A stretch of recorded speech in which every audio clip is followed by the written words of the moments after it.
Dsitracto. Hello, Brian. Well, hi, Caleb. How are you? I'm doing fantastic.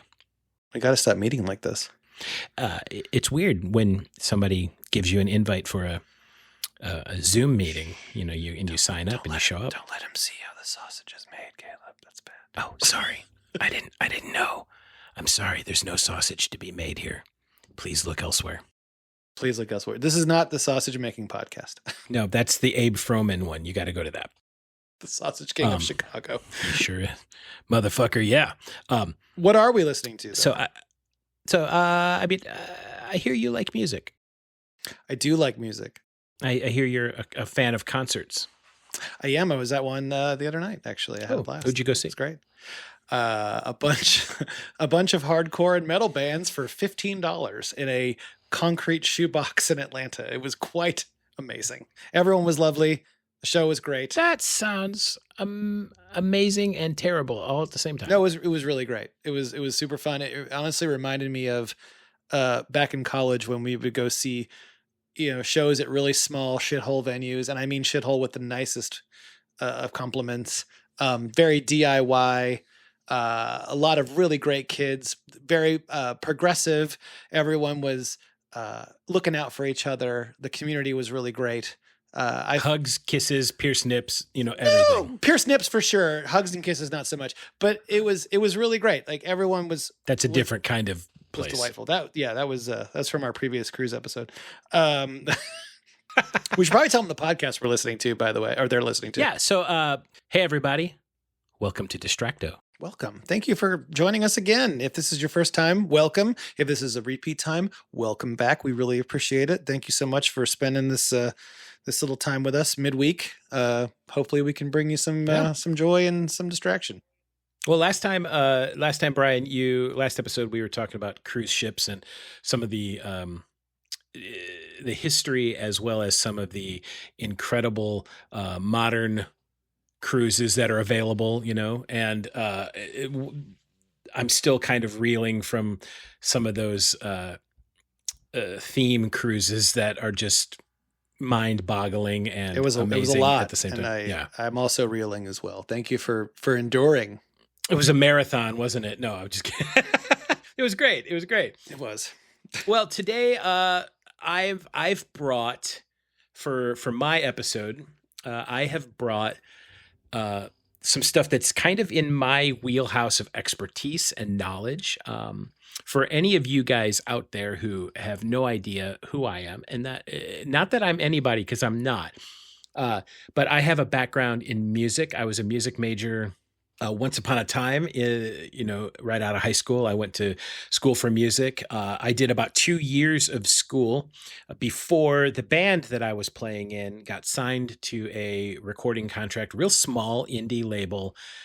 But we were road dogs, and I was starting to miss school to go on tour with my band and make music. And I had to make that inevitable decision, like, do I stay in school so that I can get the degree so that I can go to school, or so that I can go work in the music industry, or do I stop and actually go on tour? So I did the logical thing, which was to go on tour.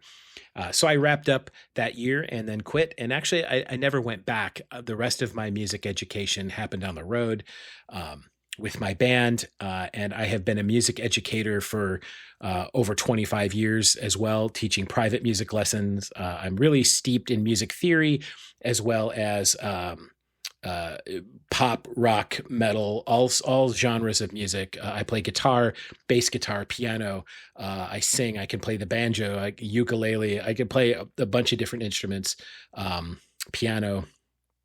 And music's always been a big part of my life. So when I discover a band that I'm passionate about, because it sparks something in me, I go deep dive. I go all in.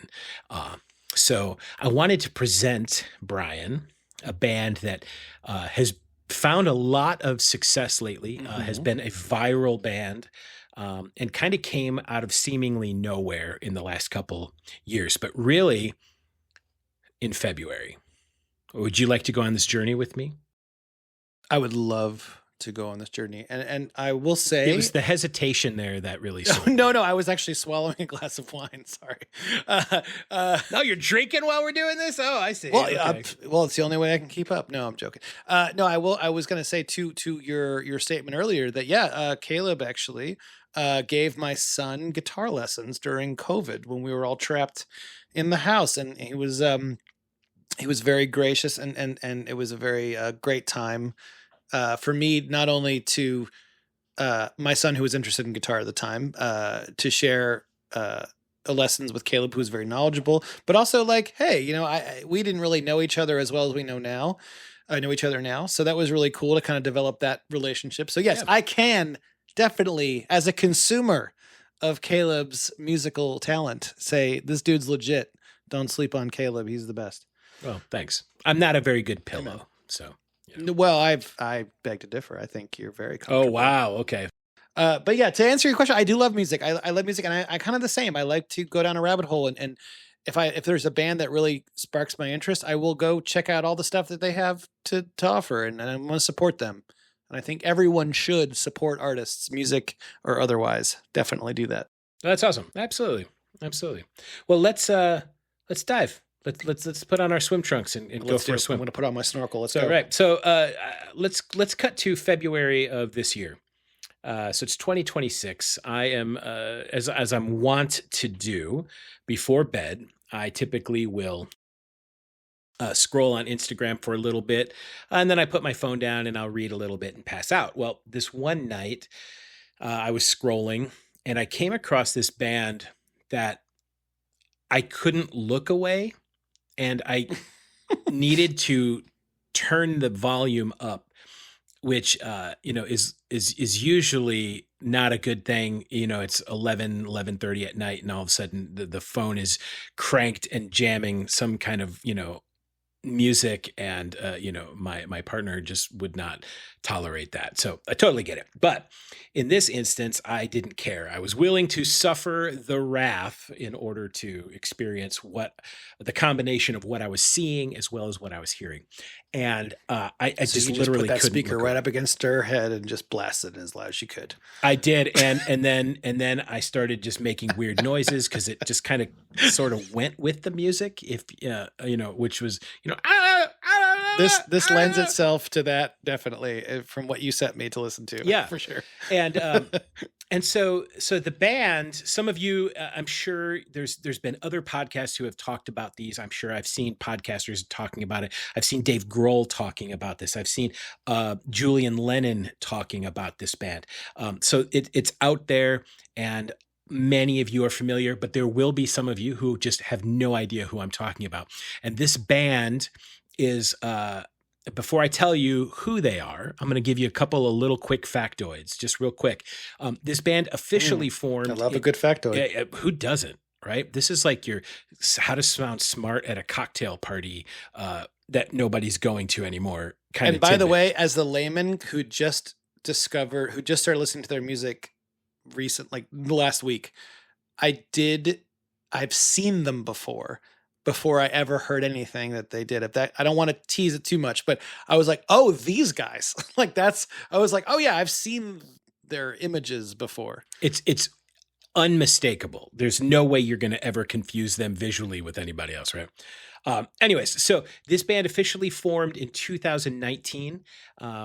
They are, and I do not know how to say this, so please, somebody in the comments or email me, especially if you're from this town, and tell me how bad I screwed your town up. I'm so sorry, but it's Saguenay, Quebec. Sounds great to me. Of course, it's from it's a French word, right? Saguenay, Quebec. Anyways, so they formed in 2019. It's a duo, but both of the members have played together for over 20 years on various projects and in various bands and whatnot. So they have a long history together. They are two anonymous musicians. Nobody knows who they really are, right? And they have alter egos, right? They have what we might refer to as an absurdist public image. They made paper mache masks, created in kind of a bizarre way. Basically, the band was booked on back-to-back weekends at this bar or this club. And they were concerned, like the band members were concerned that uh, the second week people wouldn't be coming back to the bar to see the same band that they just saw last weekend. So why bother coming back? So the band got this idea to perform anonymously, and they went back, during that week, and they created like paper mache masks with like giant nose or giant heads. And they, it's kind of an homage to Andy Kaufman in how absolutely ridiculous that, and something that they thought that they might not be able to get away with. Like they really wanted to push it. And then they have these outfits that are just covered in polka dots. And so you don't know what their faces look like. They're hidden behind these masks and these outfits, right? The band is Angine de Poitrine from, again, Saguenay, Quebec. Which sounds like an amazing dish with gravy and fries, but it is not. Now, basically, it means something along the lines of like a shaking or a squeezing of the heart. Okay, is kind of what the name means. It's a French term, which is a French play on like angine, angina, the idea of a heart attack kind of thing, right? So you know what, my middle school French failed me because I did not pick up on that. I'm sorry. Yeah, no, it's great. The guitar player, to me, is amazing because he plays this double-necked guitar. One of the necks is a guitar, and the other one is a bass guitar. But the instruments are microtonal.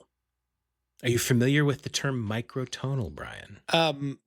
I am not a musician, so I may or may not have tried to Google what that meant, but please explain, because I did not know what that is. Okay, so a small, brief music history, or not music history, but music theory thing, right? And I want to make this accessible because music theory can be extremely dry and boring and confusing. But I've taught music theory and how to apply that to piano and guitar and bass guitar for years. So the best way that is that similar to flat Earth theory, or is it different? It's nothing like flat that. Music, flat note theory? Is that flat note theory, right? It's every note's flat. So you don't know which one is really flat because they're all flat. Makes sense to me. No further questions. Cool. No further questions, Your Honor. In music, the music that we are all used to hearing is referred to as basically 12-tone equal temperament, which means that it's a system basically that divides the octave. Now, what is an octave, right? An octave is 8 tones, just like octopus, octagon, octave. It's 8 notes arranged in such a way that there's basically equal spaced on a logarithmic scale. So you hear it like the do, re, mi, fa, sol, la, ti, do. All of that is a scale. Those are equally distributed amongst the sonic tone, right? The scale. So that's just a way of understanding these notes. There are only 12 different notes in all of the music, the pop music, the rock, the country, the metal, anything you've ever listened to. There are only 12 different notes. That's it. So those notes can be like, I can sing like a low C and then a high C, right? And they're the same note. I love high C. It's a great drink. Yeah, it's a great thirst quencher, right? Especially like Ecto Cooler. Oh God, man. Ecto Cooler was my jam. Bring back Ecto Cooler. Anyways, so there are these hashtag bring back Ecto Cooler. Hashtag. So there are these 12 notes in all of the music you've ever listened to, right? I didn't realize there was only 12. Only 12. That blows my mind.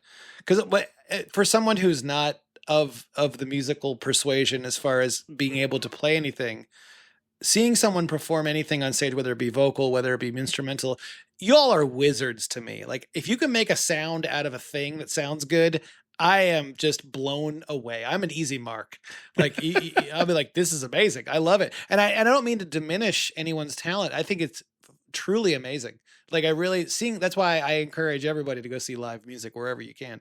But like, I think for someone who has no musical skill at all, I'm a music appreciator. I am not a musician. if Well, that see, makes that's sense. the lovely Yeah. thing about music is that it doesn't require talent. Neither does drawing or painting. None of that stuff, contrary to popular belief, none of that stuff requires skill. It's the same in my mind. It occupies the same space as being a carpenter or a lawyer or a plumber. It is a skill that you learn and you hone.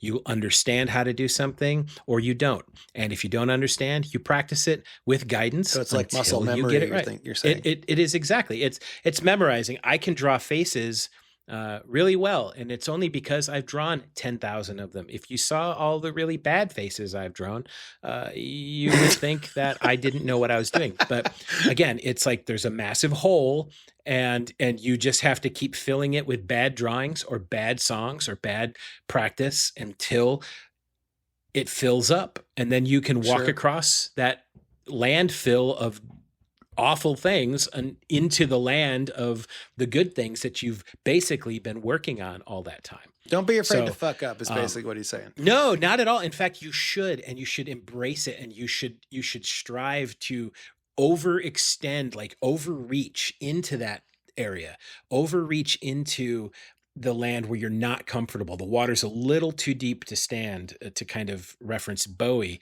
You know, if you're comfortable where you are, you're not out into the water far enough, right? And So if I can reference Bowie, Caleb, you remind me of the Babe. the Babe, Yep, that one. You know the one I'm talking about. that The one with that's the awesome. power. The power of voodoo. You do. Yep. You really do. So the idea that there's these 12 tones that we have that we have heard over and over, we know them instinctively because we've been hearing them for hundreds of years. Mhm. But not every style of music around the world uses just those 12 tones. There are these notes between the notes that other forms of music, especially world music like the ragas of India and in China and Japan, there are traditional music that was made outside of kind of that Western idea of 12 tone equal temperament. So Angine de Poitrine, our guitar player, who goes by the name of Khn, Khn, by the way, that's his name. Interesting. He plays a microtonal guitar. I did in my very, very limited Googling, and by Googling, I mean when I got the link that you sent me to listen to on Spotify, it did mention microtonal guitar. And I was like, I don't know what that means. I'm just going to give this a whirl. But I could not pronounce any one of the song titles probably accurately. So you're doing better than me. Nope. They are some wild titles. Yeah. So this double-necked guitar, basically when they do a performance, there's no bass player, there's no like a keyboard players, there's nothing. It's just literally Khn, who goes by Khn de Poitrine. And then you have Klek, who is the drummer, Klek de Poitrine, right? By the way, drummer, fantastic. Oh, but he's incredible, right? And we could super deep dive into these guys. I'm going to try and keep it as interesting without doing this massive deep dive. I want to like kind of pique everyone's interest so that they can go and find out more and listen and stuff like that. But basically, they describe themselves as, and this was hilarious because I was trying to sit here and just wrap my head around what in the hell they were thinking, because it's brilliant and weird all at the same time. They are self-described as, and I quote, mantra rock Dada Pythago-Cubist orchestra, composed of space-time voyagers reflecting their fusion of technical complexity, hypnotic repetition, and absurdist aesthetics. That is hilarious because you want to know the first sentence I wrote in my notes about listening when you the link you sent me to listen to in preparation for this episode. Do you want me to know what I wrote? I would love to know what you This wrote. is what I wrote. This would have been something I heard in art school, all caps, for sure. Oh yeah, without a doubt. I bet you there's art school kids crapping their pants over this because I was in as art an art school graduate, I can attest it. Yeah, 100%. That's exact. And I don't mean this as a slam at all to Angine de Poitrine in the least bit, but this is something that I would have been exposed to in that environment, because this is nothing like I've ever 100%. heard before, but it's also stuff I've heard before. It's the same time, it's stuff, and I get into that later, and I don't want to step on your Well, stuff. you know what? But You're hearing a lot of their influences, which are bands like Frank Zappa. I had Primus on Lee there as one of them. Yep. Well, Primus is definitely got some of that Dadaist, not kind of nonsense Sure. in there. Even So- Fish and some of the jam bands, it really Sure. took a lot of chords for that as well. for Yeah, me. they're definitely very jammy in respect to style too. But like John Schofield, who's a jazz fusion guitarist, a band called Gentle Giant, Lee Brewer, and then there's this odd band I've never heard of and I didn't get a chance to dive into. But one of their influences is listed as King Gizzard and the Lizard Wizard. Oh, I've heard of them. Yeah. Okay, They're pretty wild. I haven't heard all of their stuff, but I've heard some of their things. They're their pretty name crazy. alone sounds like something that I would have to Yep. give a listen to, but I don't know if I could actually sit and listen to, if you know what I mean. King Gizzard. I think each album is kind of its own Okay. entity, because I think the one that I like is leaning more towards like a harder rock Sure. sort of genre. And again, any fans of King Gizzard out there, please correct King me Gizzard and the if Lizard I'm Wizard. misquoting your favorite. Yeah, don't let me. I have friends. I don't know them. I'm a very barely scraping the surface is what I've heard of them. So don't take what I'm saying as gospel, because it's not. So again, let's I'm going to keep talking a little bit about their music here, because it's so unique, because it's a combination of jam band with this undeniable groove. There's it unquestionably there are elements of math rock in there, and if you're like me, there's so many genres of music out there that I have no concept. Like I've heard math rock thrown around, and it's like, well, what how do you define what math rock is? And it's basically think about complex time signatures, rhythmic patterns, chords that are beyond just the normal pop chords, and you're getting into jazz, or what we would call extended chords that have more notes than would normally be in those I chords. mean, would that encompass prog rock? Well, prog rock is a little different. There's nuances between these, right? So you could probably make arguments for any of those, but a good math rock band would be somebody like Rush or King Crimson. Those would be. Oh yeah, Rush. Yeah. I mean, yeah. Right. Rush. I said Rush earlier. Yeah, But Rush also has definitely prog rock, progressive rock elements, absolutely. which are things like progressive rock kind of eschews commercial appeal more for the idea of creating music as art. So bands like Dream Theater, Queensryche, even though some of these guys have very commercial success, there are a lot of prog bands that just don't have that kind of commercial success, and they're perfectly okay with that, because they're taking as I stumble over my own words, they're taking compositional elements that you would Nice. find in folk and jazz and classical music, but marrying that with Mhm. poetic lyrics and technological innovation. Music made in the studio with the idea of we're here to listen to this music and experience it, not to go out and dance to it, not to go out and party to it. So you can think of progressive rock as art rock. It's that kind of. It tells a lot of it tells they're theme albums that tell a story, Right. and that kind of each album. I mean, at least in my experience of that, it's not the genre that I most have a lot of expertise. Well, a lot of in, times, as far as listening, it's as a consumer. I think a lot of times what puts me off to certain progressive metal and rock bands is I walk away feeling cold after listening to it. It doesn't make me feel anything. Dream Theater has always been that way, and that is not a slight to them, because as a musician, I 1000% love their technicality and their expressiveness. I just could never. I never had that fire lit in me after listening to their music, if that makes sense. But totally 100% respect. Oh yeah. And I'm not a Dream Theater quote unquote fan, but I am a fan of Mike Portnoy, who is the drummer and one of the founding members of Dream Theater. And if you're familiar with a site called Absolutely. Drumeo, for anyone who's involved who just wants to go down a rabbit hole of insanity, watch Mike Portnoy try to drum to a Tool song that he's never heard before. And talk about a technical drummer. Danny Carey from Tool is insane. And I don't know anything about drumming, but I know looking at him, the stuff he does, very difficult. It's an amazing episode. Yeah. So to just dovetail on what you're saying about Dream Theater. Sorry. No, yeah, absolutely. That's legit. And the great mentions. Drumeo is a favorite of mine. And there's a couple other ones that are showing up too, which are great.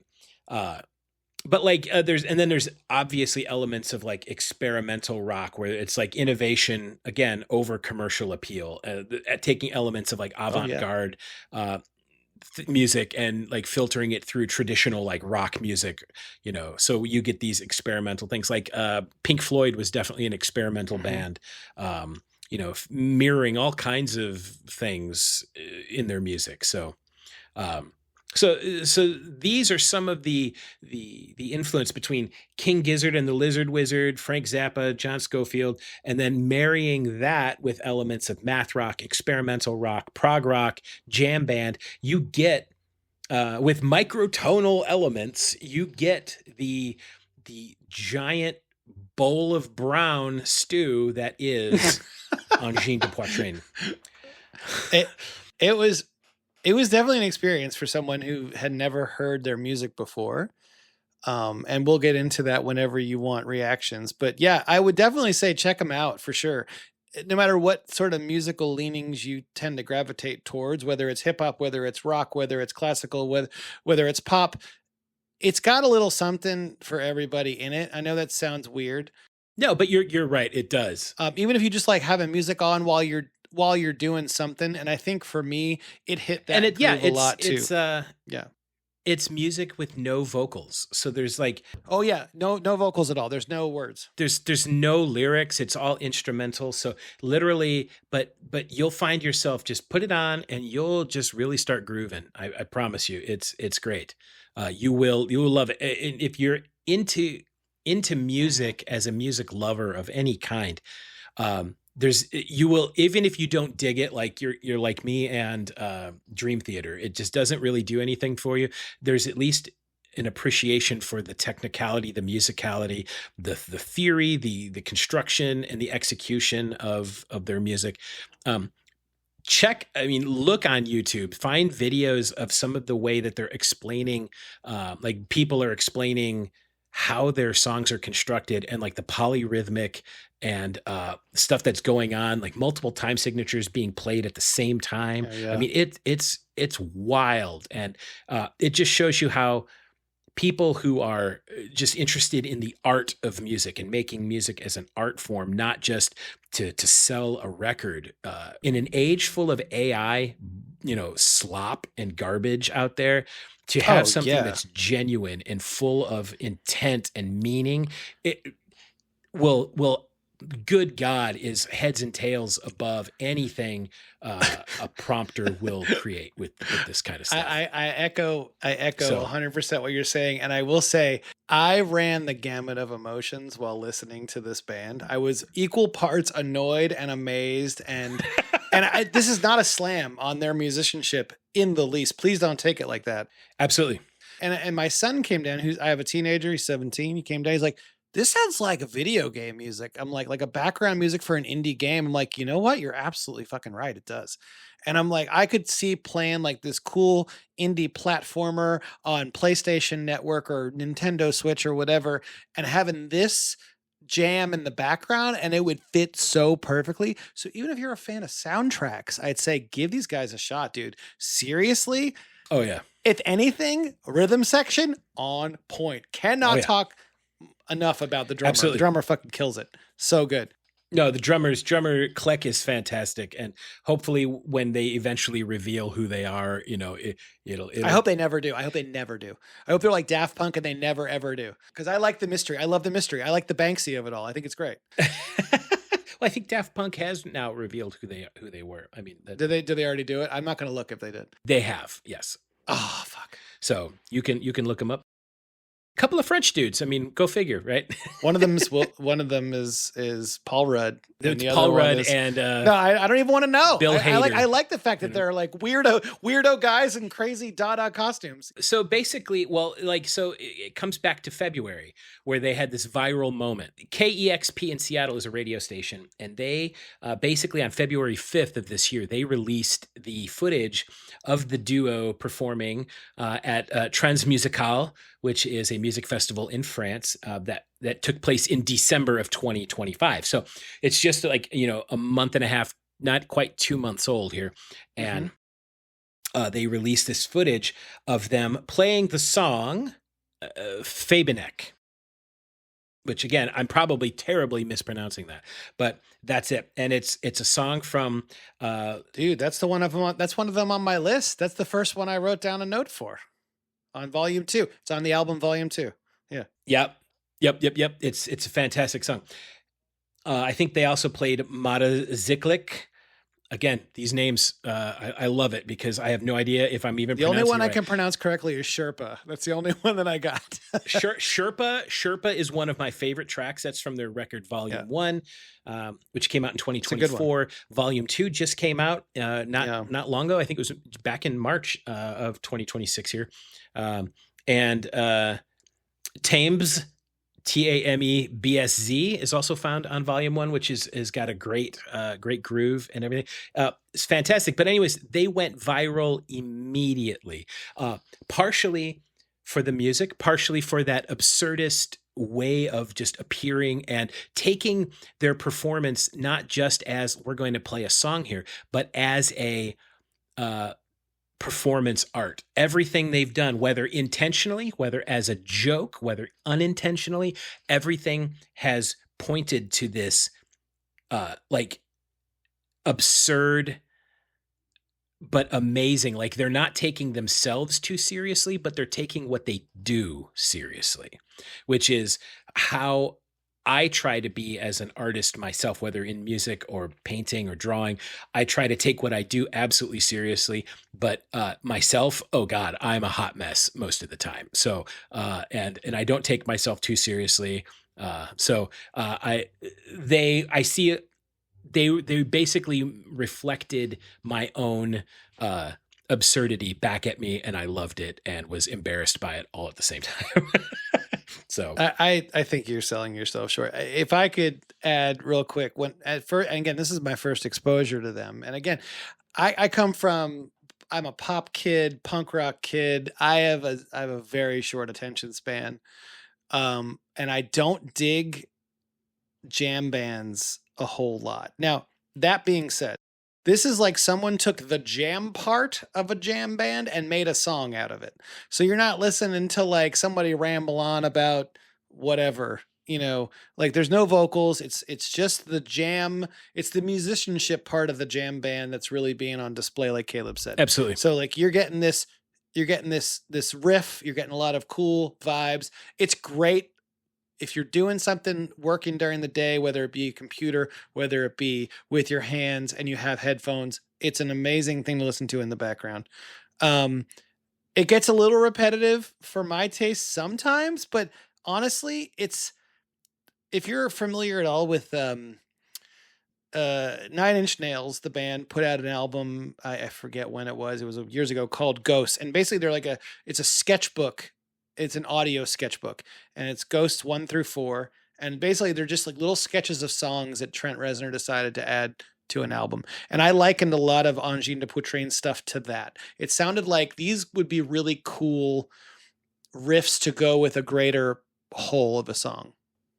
Yeah. So I think one of the biggest things that sets these guys apart is that microtonality in their music, those notes between the notes. So if you have C and D on a music scale, music is actually, we use, at least in Western music, we use alphabet letters A through G. And once you get to G and if you want to progress forward, you start at A again. We have notes that are sharp and flat. A sharp note is if I'm playing G and I want to raise it just a little bit, not all the way up to A again. There's a note that's in between. And if I'm approaching that note from the G side going higher, we call that G sharp. But if I am on A, like I've already gone from G, now I've moved up to A. And if I decide to go back down a little bit to that same distance between G and A, that note between the two alphabet letter names there, and I'm approaching it from the A side and I have to go down to get to that note, well, we refer to that as A flat. So some of these notes, we already have notes between the notes. We have sharps and we have flats. Microtonal go even farther between the notes. They split the difference between, say, G and G sharp. So it's this note that's in between G and G sharp. They're like Ant-Man and Quantum Mania. They absolutely, except we don't more. get that weird,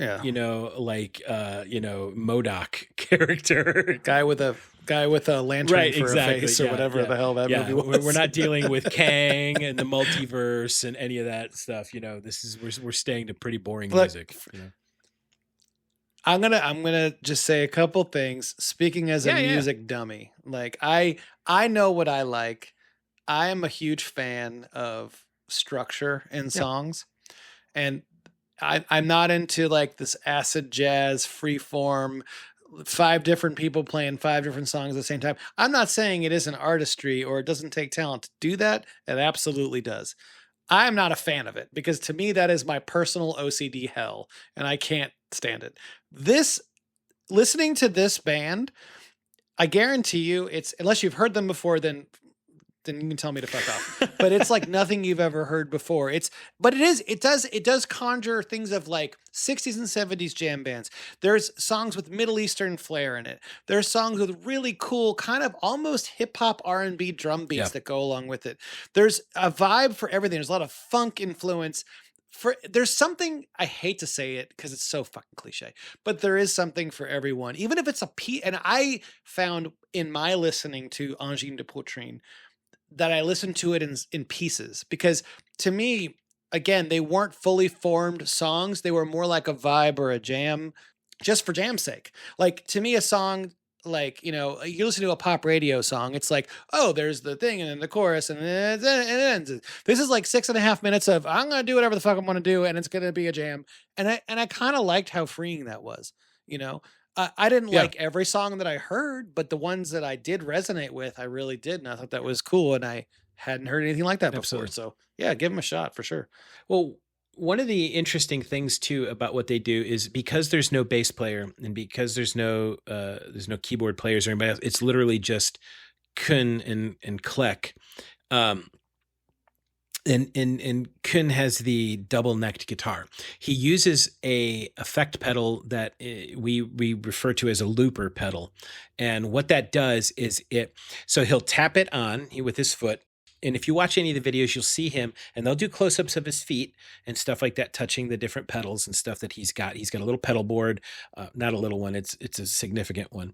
But and he'll be tapping things. And what he's doing is he's just imagine this giant loop. It's got a hamster wheel and he's got to kick that hamster to get it to do what it needs to do. So a looper, basically it just records a sample. So he steps on it. He's able to record however long the looper, has a max like recording time. But he'll record a jam for 4 measures or something, right? He'll so many beats worth of this jam, and then he will stop the recording. But he's basically now it's not just stopping it; it's replaying it. So he just played this guitar part or this bass part, and he's recorded it, and now it's going to loop for as long as he wants it to loop, and then he's going to play the other guitar. Is that how he does it? Because I thought he would. Okay, so he plays along to his loop. All right, so I don't know if you're familiar with the gentleman Jonathan Colton. He plays a lot of nerd rocky. He did that Code Monkey song that was really, really popular. I think he also wrote songs. The Cake is a Lie for the Portal song. I think he co-wrote that. Maybe I could be wrong. Don't misquote me. He has a thing called a Zen drum, which is a looping machine in a sense. So he would record like vocals or a sound effect or whatever. And then same kind of thing. He would loop that, record it like 10 seconds, 20 seconds, whatever, and then add to that base of a song. So he's building a foundation as he's going, but he's doing it all live, which I'm assuming Angine de Poitrine does as well. Yeah. So if that's the same thing, then that's, okay. Exactly. Yes, exactly. That's the, you know, and even in terms of like really pop music, there were a couple years back, our red haired dude, and now I'm completely blanking on his name. Carrot Top. It's No, great. not him. He's a musician. God, now I can't remember his name. Anyways, he would on Ed Sheeran. stage. Ed Sheeran. There we go. Thank you, Ed Sheeran. God, how could You're I forget welcome. Ed Sheeran? He was actually doing the same thing. He would create this little thing, but he would do like two or three different. He would do like two or three samples at a time, and so he would perform with that. So we've heard these looping things before. Happens all the time. I mean, there's only so many, people that can do things, in a live setting. So unless you have a giant orchestra, you Mhm. can't do these things without some kind of technological assistance. So, that's kind of a really cool thing. And the But still, as a non-musician, being able to divide your brain like that, say, okay, I did this thing, and I'm still making music live on stage in front of right. people, but I got to make sure that this thing hits on the time. Like Yep. that to me is Yeah, and that's incredible. that's The and ability that's to do like, that. hey, it's live theater, kids. It's like, you can make I mean, it mistakes and is. you can It's totally nuts. bomb it and have to start it over. And this happens all the time. The current bass player for Gorillaz, I follow him on Instagram, and I'm terrible with names tonight for some reason. But According to my cursory search, the bass player of the Gorillaz name is Seye, Seye, and then Adelekan, Adelekan. I probably butchered the shit out of his name, and I apologize. That's it. But Seye Adelekan. My apologies to the Yes. Gorillaz and Thank to you for that. the very talented bass player. He's really a fantastic bass player, and he had a whole thing about, hey, being a professional doesn't mean that you're always playing perfect, and that you're not making mistakes, and you're not sometimes out of the pocket, or you're just not feeling it that night or whatever. Like he's really good about showing you like what an actual, not only working musician goes through, but like the emotional side of things, like imposter syndrome, and I'm not a good enough musician because I'm not selling out arenas, or I'm not, the commercial end of things. And it's like, that's all just hogwash anyways. But he's fantastic. I love his playing. I love his vibe and his energy and his personality. So, he's shout out to him.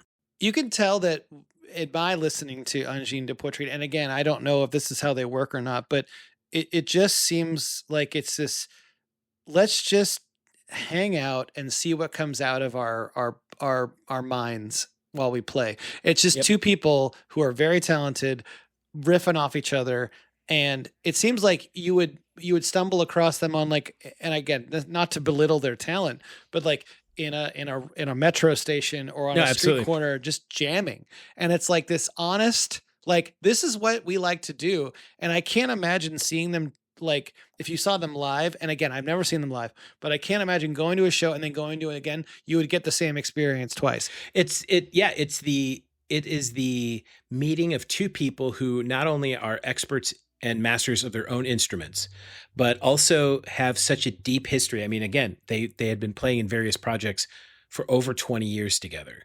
So you've got this history. They know each other musically inside and out. And so you get together, they could probably do, they're so, when I played in my band, we had played so many, we were doing 220 shows a year at one point for a number of years in a row. We had played so many shows. Yeah, it was ridiculous. We lived on the road. But it got to the point where we knew each other so well that if one of us went off somewhere, the rest of the band, we could all follow. And we knew, we just had this instinct, this well-worn and earned intimate knowledge of each other in that way, that we could just go off and trust It shows that everyone else would be part of it. So it's kind of beautiful and fascinating how that happens, because it's like it's that way with music, it's that way with sports, especially if you look at it's the NHL playoffs. I'm a huge hockey fan, so if you look at and if you're not familiar with hockey, now is the time to get on board, because playoff hockey is incredible. if you're not familiar watch. with hockey and its seeded history, come on, let's do this. Yeah.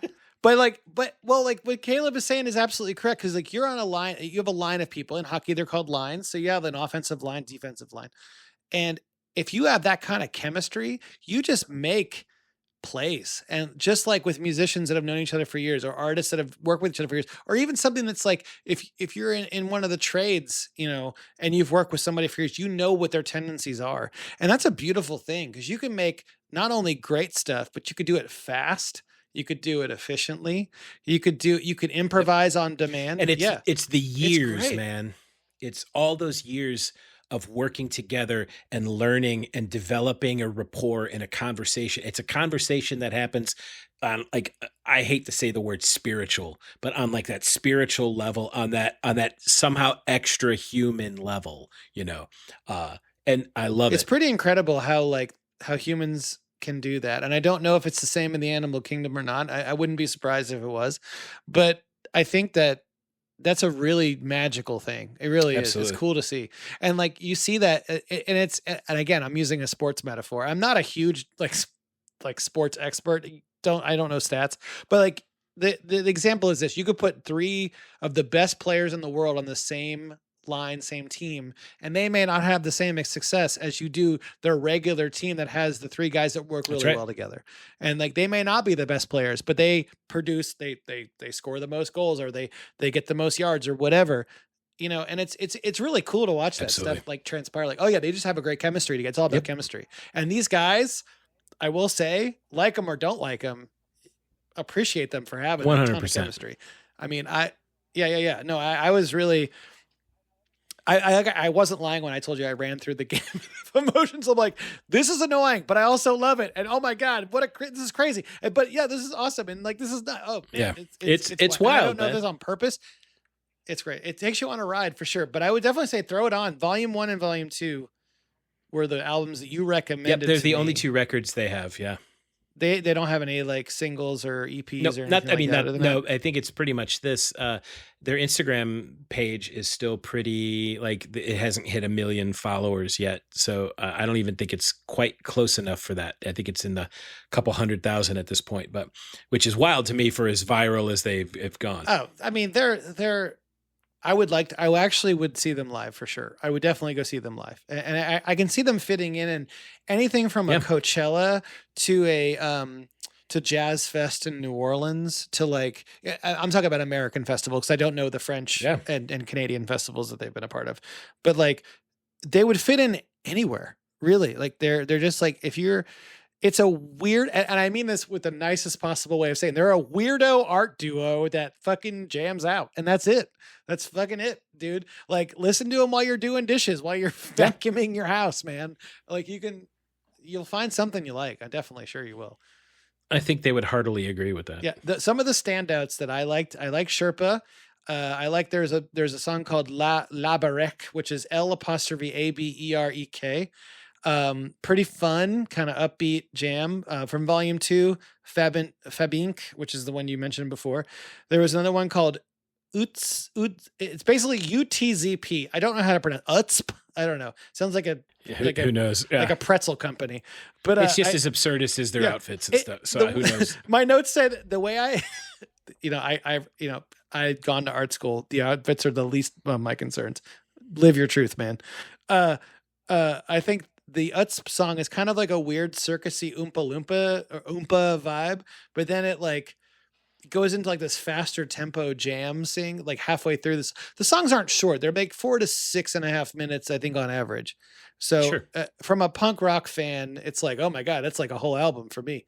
But and then there's another song on Volume 2 called Yor, YOR, and then Zarad, which has this like Middle Eastern vibey kind of jam thing. Yeah, it's really going to have that microtonal thing is definitely very much, third world, India, exotic places, India, China, they've been utilizing these tones in between our Western tones for longer than Western music has been around. So, so Western music, has been around for a while. And like I'm sure I mentioned before, like we play a lot of music in our house. So when my son came down and I was listening to this stuff, he's like, what is this? And I exposed him to it. He immediately started. And from a 17-year-old to acknowledge anything that his almost 50-year-old dad is listening to is almost unheard of. But it'll be like, oh, this is kind of cool. And I try to be I try to stay on top of music, and I'm interested in what he's interested in. And I may not like all the things that he's interested in, and Sure. same for him. But he's like, yeah, this sounds like something that would be like really. He immediately thought video game, which I thought was cool. And I know I mentioned this before. That's a legit thing. So guys, basically, yeah, I mean, go out and check these guys out. We've talked a lot about them. We can't really play their music, but I will put up Brian and I's picks of songs to check out on all of our links pages and all the info for this episode. You can check the description for that and get all the links. We'll link any of the music terms that we used: microtonal, math rock, prog rock. We'll have links to all of that stuff, so any of you can dive deeper into some of this stuff. And always send me any musical questions or any corrections. Maybe I didn't explain something well or totally bombed on it. Hey, I'm human and I have a lot of knowledge, but I can be wrong. So we all could be wrong. And also too, feel free to correct me. And please, if you have music that you want us to check out, definitely send links, because I am down to hear new stuff all the time. Like I need to, you get in that like weird kind of circle of the samey stuff. You have your playlist you set on your chosen musical platform, whatever you listen to, and you kind of get into this like this echo chamber of the stuff that you kind of listen to. But this was definitely a departure for me, and I really needed that, and I think that was great. So if you have weirdo indie stuff that you like, that you're like, hey, this is a band from Mongolia that does crazy stuff, yeah, hit us with it, man. Send us some links. Definitely, we'll check them out. Absolutely. Sure. Yeah. Well, Brian, thanks for letting me talk about French microtonal weird rock. This was very entertaining and enlightening. Well, thanks. I mean, you gave me Death Western and Electric Callboy, so Oh yeah. You know what? And I gotta credit my buddy Jared on the Electric Callboy front, because that that changed my life, and I can't wait to go see him later this month. I'm very excited. Check out Electric Callboy. Well, Caleb, thank you. This was great, and I hope we do a lot more music stuff, because that is something that I don't know a lot about from the technical aspect of it, and I always find it really fascinating. Yeah, well, if you know it, and hey, if you or any of our listeners have any music-related topics, I mean, I am the resident of the two of us, music guy. So, I mean, from a technical perspective, at least. So, if you have any bands you want me to check out or to talk about in future episodes, yes, please again, hit us up on our socials or through Dsitractopod website. Yeah, email us directly at distractopod@gmail.com. Follow us at Dsitractopod at Instagram, and I think we're going to be doing a TikTok at some point. Yeah, all the things. Just put our name in, and you'll find us. If you like us, you're already our favorite. So thank you for liking us and following us, and we do love you very much. We do love you. So thanks, guys, for tuning in, and we just want to remind you that although Dsitracto cannot fix all of your problems, we can distract you from them. I'm Brian. I'm Caleb. Thank you for listening, guys. We appreciate it. Bye-bye. Peace. Hey, you there! Yes, you. Do you feel bored? Restless? Are you filled with an overwhelming sense of impending dread by a society on the brink of collapse? Are you looking for a brief moment of escape from the nightmare hellscape our daily lives have become? Well, have no fear! Dsitracto is here! What is Dsitracto, you ask? Why, Dsitracto is a podcast and so much more. Dsitracto is your dose of distraction from the drudgery of the daily dumpster fire. If you like pop culture, reviews, comedy, deep dives, interviews, or going down internet rabbit holes that just might get you put on a list, then Dsitracto is the podcast for you. Join hosts Caleb and Brian each week as they delve into delightful and deranged topics that'll make you briefly forget that the world is on fire. Subscribe to Dsitracto today, where all fine podcasts are found. Follow us on social media at DistractoPod on Instagram, TikTok, and Facebook. Or contact us directly at distractopod@gmail.com. Remember, Dsitracto can't solve your problems, but it can distract you from them.